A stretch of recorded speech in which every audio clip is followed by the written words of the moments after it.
അല്പസമയം മുമ്പാണ് കോഴിക്കോട് മീഡിയ വണ്ടി ആസ്ഥാന മന്ദിരത്തിന് നേരെ BJP പ്രവർത്തകരുടെ ആക്രമണം ഉണ്ടായത്. BJPയുടെ വിജയത്തിൽ ആഹ്ലാദം പ്രകടിപ്പിച്ചുകൊണ്ട് ഒരു വിഭാഗം പ്രവർത്തകർ മുന്നോട്ട് പോവുകയായിരുന്നു. മീഡിയ വൺ ഓഫീസിൽ എത്തിയോടുകൂടി അവരുടെ ആഹ്ലാദ പ്രകടനം കുറച്ചു നേരം വരികയും തുടർന്ന് അങ്ങോട്ട് പെട്ടെന്ന് പ്രകോപനമില്ലാതെ തന്നെ മീഡിയ വൺ ഓഫീസിലേക്ക് ഒരു പടക്കം അത്യാവശ്യം ശക്തമായ ഒരു പടക്കം എറിയുകയും ചെയ്തു. തുടർന്ന് ഫ്രണ്ടിലുണ്ടായിരുന്ന മീഡിയ വൺ തന്നെ ജീവനക്കാർ അത് ചോദ്യം ചെയ്യുകയും അത്തരം കാര്യങ്ങൾ പാടില്ലെന്ന് പറയുകയും ചെയ്തു. തുടർന്ന് അവരെ കയ്യേറ്റം പിന്നെ അക്രമാസക്തമായിരുന്നു എന്നൊക്കെയാണ് പറയണത്. ചെറിയൊരടിയാണ് കോഴിക്കോട് നടന്നത്.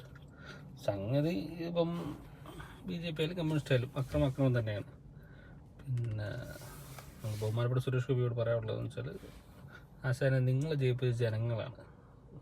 നിങ്ങൾ അത്രയും നല്ലൊരു പ്രവർത്തനം അവിടെ കാഴ്ചവെച്ചതാണ്. അതിനെ പിന്നെ വെറുതെ ഈ പാർട്ടിക്കാരിലെ ചില ലോക്കലുകൾ കയറി ഇങ്ങനെ ചെയ്യുന്നത് മോശമല്ലേ?